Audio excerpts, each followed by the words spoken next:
സത്യം തെളിയട്ടെ. അതിജീവിത ഇന്ന് നീതി ലഭിച്ചില്ല എന്ന് പറയുന്നു. നീതി ലഭിക്കുന്നതുവരെ പോരാടട്ടെ. ആ പോരാട്ടത്തിൽ ആ നീതിക്ക് വേണ്ടിയിട്ട് നമ്മളെല്ലാവരും ഒപ്പമുണ്ടെന്ന് മാത്രമേ അന്നും എന്നും പറയുന്നുള്ളൂ. അഖിലെ, കോടതി മുറിക്കുള്ളിൽ ഞാൻ നിൽക്കുമ്പോൾ കോടതി ജഡ്ജി വിധി പറയുന്നു. ഫസ്റ്റ് 1-ാം പ്രതി ഗിൽറ്റി, 2-ാം പ്രതി ഗിൽറ്റി, 3-ാം പ്രതി ഗിൽറ്റി, 4-ാം പ്രതി ഗിൽറ്റി, 5-ാം പ്രതി ഗിൽറ്റി എന്ന് ജഡ്ജ്മെന്റ് വായിക്കുമ്പോൾ സത്യത്തിൽ ഒരു 90% ഒരു മരിച്ച അവസ്ഥയായി മാറി. അങ്ങനെ നിൽക്കിട്ട് 6-ാം പ്രതിയും ഗിൽറ്റി എന്ന് പറയുന്നു, 7-ാം പ്രതി നോട്ട് ഗിൽറ്റി, 8-ാം പ്രതി നോട്ട് ഗിൽറ്റി എന്ന് പറഞ്ഞപ്പോൾ ഇദ്ദേഹം എന്നോട് പറഞ്ഞാണ്, നോട്ടല്ല, ക്യാഷല്ല, നോട്ട് എന്ന് പറയുന്ന ഒരു വാക്കിന് ഒരു ജീവിതം തന്നെ തിരിച്ചു തരാൻ നൽകുന്ന ഒരു അർത്ഥമുണ്ടോ എന്ന് എന്നോട് ഇദ്ദേഹം പറയുമ്പോൾ, ഇദ്ദേഹത്തിന് നേരത്തെ ഈ വിധി കേട്ടിരുന്നുണ്ടെങ്കിൽ അങ്ങനെ ടെൻഷൻ അടിച്ച് കോടതിക്കുള്ളിൽ നിൽക്കേണ്ട കാര്യമുണ്ടോ? ചോദ്യമാണ് ചോദിക്കുന്നത്. ചോദിക്കാൻ പറ്റുമോ ഇല്ലയോ എന്ന് എനിക്കറിയില്ല. ചോദിച്ചോട്ടെ, ശ്രീനിവാസ് സാർ ചോദിച്ചോട്ടെ. ഇപ്പൊ കഴിഞ്ഞൊരു കോൺട്രവേഴ്സിയെ കുറിച്ചാണ് ചോദിക്കുന്നത്, ഒന്ന് ചോദിച്ചോട്ടെ. അതെ, ദിലീപേട്ടന് എനിക്ക് തോന്നുന്നു ഐക്യദാർഢ്യം പ്രഖ്യാപിച്ചുകൊണ്ട് അഖിൽ ആ സമയത്ത് ഒരു കാര്യം പറഞ്ഞിരുന്നു. പക്ഷെ അത് ട്രസ്റ്റ്ഫുള്ളായിട്ട് കറക്റ്റ്, പീസ്ഫുള്ളായിട്ട് കറക്റ്റ്, അത് അനുയോജ്യമായിട്ടൊരു വിധി വന്നു എന്നുള്ളതാണ് വന്നിരിക്കുന്നത്. എങ്കിലും മറ്റു പലരും പറയുന്നത് അത് കറക്റ്റ് അല്ല, അദ്ദേഹമാണ് ചെയ്തിരിക്കുന്നത്, അദ്ദേഹത്തിന് കുറ്റം സമ്മതിച്ചിട്ടുണ്ടെന്നുള്ളതാണ്. ഈ നിമിഷം ലൈവായിട്ട് നമ്മുടെ ഓമന നിവാസികളുടെ ഇടയിൽ വെച്ചിട്ട് എന്തായി ഒരു 2 വാക്ക് പറയണം. കാര്യം എന്ന് വെച്ചാൽ അഖിൽ എല്ലാത്തിലും പ്രതികരിക്കുന്ന ഒരാളാണ്. ഇതിനെക്കുറിച്ച്, നമ്മുടെ പ്രിയ നടൻ ദിലീപേട്ടനെ കുറിച്ച് അനവസരത്തിലുള്ള അനാവശ്യ ക്വസ്റ്റ്യൻ ആയാലും ഒരു ചോദ്യം ചോദിക്കുമ്പോൾ ഒഴിഞ്ഞു മാറി പൊതുവെ ശീലമില്ലാത്തതുകൊണ്ട് ഞാൻ മറുപടി പറയാം. ഞാൻ ഏതൊരു വിഷയത്തെയും സമീപിക്കുന്നത് ആ വിഷയത്തിൻ്റെ സത്യം തിരിച്ചറിഞ്ഞ് ആ സത്യത്തിന് വേണ്ടി സംസാരിക്കുക എന്നുള്ളതാണ്. എന്നെ സംബന്ധിച്ച് എനിക്ക് മുമ്പിൽ രാഷ്ട്രീയമില്ല, മതമില്ല, ജാതിയില്ല, ജെൻഡറില്ല.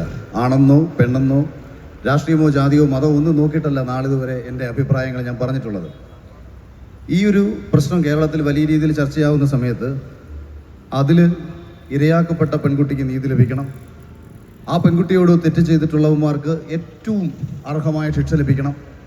ഇന്ന് കോടതി 20 വർഷം വരെ മാത്രം ശിക്ഷിച്ചു എന്ന് പറയുന്നതിനോട് ഞാൻ മാനസികമായി യോജിക്കുന്നില്ല. 20 വർഷമല്ല, പരമാവധി ജീവപര്യന്തം വരെ ശിക്ഷ നൽകി കുറ്റകൃത്യം ചെയ്തിട്ടുള്ള ആൾക്കാരെ, അതാരായാലും അതിൻ്റെ പിന്നിലൊരു ഗൂഢാലോചന ഉണ്ടെന്നുണ്ടെങ്കിൽ ആ ഗൂഢാലോചന നടത്തിയവരെയും തീർച്ചയായിട്ടും സമൂഹത്തിൻ്റെ മുന്നിൽ, നിയമത്തിന് മുന്നിൽ കൊണ്ടുവന്ന് ഏറ്റവും ലഭിക്കാൻ കഴിയുന്ന ശിക്ഷ നൽകണം. പക്ഷേ തെറ്റ് ചെയ്യാത്ത ഒരാളെ അതിൻ്റെ പേരിൽ ആക്രമിച്ചാൽ ഇല്ലാത്ത കാരണങ്ങൾ കണ്ടെത്തി, ഞാൻ ഇന്ന് ഉച്ച മുതൽ 1700-ലധികം പേജുകളുള്ള കോടതിയുടെ വിധിന്യായം വായിച്ചുകൊണ്ടേയിരിക്കുകയാണ്. അങ്ങനെ ഞാൻ വായിച്ച സമയത്ത് ഞാൻ കണ്ട ഒരു ഭാഗം മാത്രം ഞാനൊന്ന് സൂചിപ്പിക്കാം. ദിലീപും പൾസർ സുനിയും തമ്മിൽ കണ്ടിരുന്നു എന്ന് ആദ്യമായി പോലീസ് കോടതിയിൽ കൊടുത്തിട്ടുള്ള ഒരു തെളിവെന്ന് പറയുന്നത്, സൗണ്ട് തോമ എന്ന സിനിമയുടെ ലൊക്കേഷനിൽ വെച്ചിട്ട് ഒരു പ്രശ്നം സംഭവിക്കുകയും ആ പ്രശ്നം പരിഹരിക്കാൻ വേണ്ടിയിട്ട് ഗുണ്ടയായ സുനിയെ ലൊക്കേഷനിൽ ആൾക്കാർ വിരിച്ചു വരുത്തിയെന്നും നാട്ടുകാരുമായിട്ടുണ്ടായ പ്രശ്നം സുനി വന്ന് പരിഹരിച്ചെന്നും അങ്ങനെ തൻ്റെ സിനിമയിൽ ഉണ്ടായിട്ടുള്ള ഒരു പ്രശ്നം പരിഹരിച്ച സുനിയോട് ഭാവിയിൽ തനിക്ക് ചെയ്യാൻ വേണ്ട കാര്യങ്ങൾക്ക് വേണ്ടി ഡിസ്കഷൻ നടത്തി എന്നുള്ള കാര്യങ്ങളാണ് ആദ്യമായി കണ്ടു എന്ന് പറഞ്ഞുകൊണ്ട് ജഡ്ജ്മെൻറ്റിൽ ഞാൻ വായിച്ച കാര്യമാണ് ഈ പറയുന്നത്. എൻ്റെ ന്യായമോ എൻ്റെ തോന്നലോ അല്ല.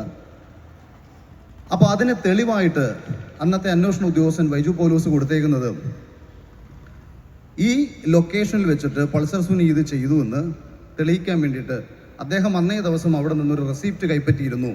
ആ റെസിപ്റ്റ് അവിടെ കൊടുത്തിട്ടുണ്ട്. 57-ാം നമ്പർ വൗച്ചറാണത്. അതായത് സിനിമ ലൊക്കേഷനിൽ പോയിട്ടുള്ളവർക്കറിയാം, അന്നേ ദിവസം അവിടെ കൊടുക്കുന്ന ക്യാഷുകളെല്ലാം തന്നെ ഒരു വൗച്ചർ എഴുതി 1, 2, 3, 4 എന്ന് പറയുന്ന വ്യത്യസ്ത വൗച്ചറുകൾ എഴുതി.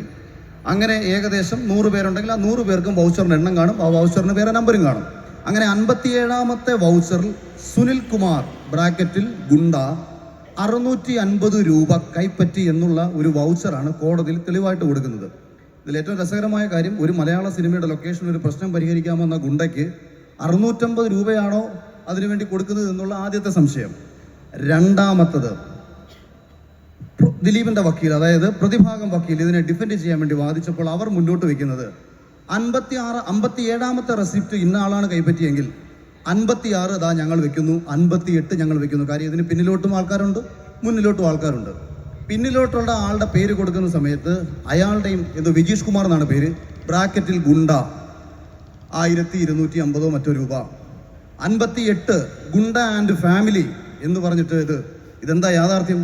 അന്നത്തെ സിനിമയുടെ ലൊക്കേഷനിൽ ഗുണ്ടകളായി അഭിനയിക്കാൻ വന്നിട്ടുള്ള ആൾക്കാർക്ക്, ജൂനിയർ ആർട്ടിസ്റ്റുകൾക്ക് നൽകിയ വൗച്ചർ ഒരു അന്വേഷണ ഉദ്യോഗസ്ഥൻ കോടതിയിൽ തെളിവായി കൊടുത്തിരിക്കുകയാണ്. ഈ കോടതി അതിനിശ്ചിതമായ രീതിയിൽ ഈ അന്വേഷണ ഉദ്യോഗസ്ഥനെ വിമർശിച്ചപ്പോൾ I am shame on you എന്നാണ് കോടതി അവിടെ ഉപയോഗിച്ചേക്കുന്ന പദം. എന്നിട്ട് ഇദ്ദേഹം ചോദിക്കുമ്പോഴത്തേക്ക് ഇദ്ദേഹത്തിൻ്റെ മറുപടി എന്ന് പറയുന്നത് ഞാൻ അതിനെക്കുറിച്ച് കൃത്യമായി അന്വേഷിച്ചില്ല എന്നുള്ളതാണ്. അപ്പോൾ ഒന്നുകിൽ ഈ കുട്ടിക്ക് നീതി ലഭിക്കത്തക്ക രീതിയിൽ ഒരു കൃത്യമായ അന്വേഷണം കേരള പോലീസ് നടത്തിയിട്ടില്ല, ഈ കുട്ടിക്ക് നീതി കിട്ടേണ്ട രീതിയിൽ കൃത്യമായ തെളിവുകൾ കോടതിയിൽ കൊടുക്കുന്നതിൽ പോലീസ് പരാജയപ്പെട്ടു, അങ്ങനെയാണെങ്കിൽ സർക്കാർ പരാജയപ്പെട്ടെന്ന് പറയേണ്ടി വരും. അപ്പോൾ ഇത് ആരുടെ പരാജയമാണ്? നമ്മൾ വിശ്വസിക്കുന്നത് പോലെ, സമൂഹം വിശ്വസിക്കുന്നത് പോലെ ഇതിൻ്റെ പിന്നിൽ ഒരാളുണ്ടെങ്കിൽ അയാളെ കണ്ടുപിടിച്ച് കൊണ്ടുവരേണ്ട ഉത്തരവാദിത്വം പ്രോസിക്യൂഷൻ ആണെന്നുണ്ടെങ്കിൽ ഇത്തരം, ഞാനിപ്പോൾ ഈ പറഞ്ഞത് എൻ്റെ ഭാവനയല്ല, ഇതുപോലെ വിഡ്ഢിത്തരങ്ങൾ നിറഞ്ഞ നിരവധി തെളിവുകൾ സമർപ്പിച്ച സമയത്ത് സ്വാഭാവികമായി എനിക്ക് തോന്നിയ തോന്നലാണ് അയാൾ ഇതിൻ്റെ പിന്നിലുണ്ടോ ഇല്ലയോ, അകാരണമായിട്ടാണോ ഒരാളെ വേട്ടയാടുന്നത്. അല്ലാതെ ഞാൻ തിരുവനന്തപുരത്ത് ആശാ വർക്കർ സമരം, അമ്മമാരാണ്, സ്ത്രീകളാണ്, അവിടെ ആ വലിയ സമരം നടക്കുന്ന സമയത്ത് ഞാൻ അവർക്ക് വേണ്ടി പോയി സംസാരിച്ചു, ഞാൻ അവർക്ക് വേണ്ടി സാമ്പത്തിക സഹായം ചെയ്തു. ഇപ്പോൾ രാഹുൽ മാങ്കൂട്ടത്തിൽ ഈ നാട്ടുകാരനാണ്, അദ്ദേഹം തെറ്റ് ചെയ്തോ തെറ്റ് ചെയ്തില്ല എന്നുള്ളതല്ല, പക്ഷേ ഒരു സമൂഹത്തിൽ ഒരു പെൺകുട്ടി അദ്ദേഹത്തിനെതിരെ ഒരു ആരോപണം ഉന്നയിക്കുമ്പോൾ കോൺഗ്രസ് പാർട്ടി എടുത്ത അതേ നിലപാടിനെ അംഗീകരിച്ചുകൊണ്ട് ആ പെൺകുട്ടിക്ക് വേണ്ടി ഞാൻ സംസാരിക്കുകയും, അല്ലെങ്കിൽ ആ വിഭാഗത്തിൽ ഞാൻ അപ്പുറത്ത് സ്ത്രീകൾക്ക് വേണ്ടി സംസാരിച്ചു. ബിഗ് ബോസിൽ കഴിഞ്ഞ 1.5 വർഷങ്ങൾക്ക് മുൻപ് ഏഷ്യാനെറ്റിൽ ബിഗ് ബോസിന്റെ ഓഡിഷന് പോയിട്ടുള്ള ചില പെൺകുട്ടികൾക്ക് ചില പ്രശ്നങ്ങൾ ഉണ്ടായിട്ടുണ്ട്. ഓഡിഷനിലേക്ക് അവർ പോയപ്പോൾ അവരുടെ ശരീരം ആവശ്യപ്പെട്ടു എന്നുള്ള ചില ആരോപണങ്ങൾ എന്നോട് പെൺകുട്ടികൾ പറഞ്ഞ സമയത്ത് ഏഷ്യാനെറ്റ് പോലെ ചാനലിൽ തലപ്പത്തിരിക്കുന്ന ആൾക്കാർക്കെതിരെയും ഞാൻ സംസാരിച്ചിട്ടുണ്ട്. ഞാൻ സംസാരിച്ച സ്ത്രീകൾക്ക് വേണ്ടിയിട്ടാണ്. വേടനുമായി ബന്ധപ്പെട്ട പ്രശ്നം വന്ന സമയത്തും സംസാരിച്ച സ്ത്രീകൾക്ക് വേണ്ടിയിട്ടാണ്. അപ്പോൾ ഇന്നാട്ടിലെ സ്ത്രീകൾക്ക് സത്യസന്ധമായ രീതിയിൽ ഒരു പ്രശ്നം വന്നാൽ സംസാരിക്കുന്നതിൽ ഒരു മടിയുമില്ല. അതിൻ്റെ പേരിൽ കുറേ ആൾക്കാർ ചേർന്നിട്ട് തിരിച്ചു പറഞ്ഞു കഴിഞ്ഞാൽ, ഇപ്പോൾ ദിലീപിനെ ഞാൻ അനുകൂലിച്ചത് കോടതി വെറുതെ വിട്ടതിന് ശേഷം അദ്ദേഹത്തെ ഞാൻ പോയി കണ്ടു. അതിനുശേഷം ഒരു കാര്യം കൂടെ ഞാൻ പറയും, ഇത്രയും ചോദിച്ചുകൊണ്ടാണ് പറയുന്നത്. ഈ ഒരു ഊമക്കത്ത് ഇറങ്ങിയെന്ന് പറഞ്ഞു, ഈ വിധിന്യായം പുറത്തു വന്നതിന് ശേഷം ഇത് നേരത്തെ ദിലീപ് പറഞ്ഞു എന്ന് പറഞ്ഞു, ഊമക്കത്ത് വന്നു എന്ന് പറഞ്ഞു. ഞാൻ ദിലീപേട്ടനോട് സംസാരിക്കുന്ന സമയത്ത് അദ്ദേഹം എന്നോട് നേരിട്ട് പറഞ്ഞ വാചകമാണ്, അഖിലെ കോടതി മുറിക്കുള്ളിൽ ഞാൻ നിൽക്കുമ്പോൾ കോടതി ജഡ്ജി വിധി പറയുന്നു, ഫസ്റ്റ് 1-ാം പ്രതി ഗിൽറ്റി, 2-ാം പ്രതി ഗിൽറ്റി, 3-ാം പ്രതി ഗിൽറ്റി, 4-ാം പ്രതി ഗിൽറ്റി, 5-ാം പ്രതി ഗിൽറ്റി എന്ന് ജഡ്ജ്മെന്റ് വായിക്കുമ്പോൾ സത്യത്തിൽ ഒരു 90% ഒരു മരിച്ച അവസ്ഥയായി മാറി.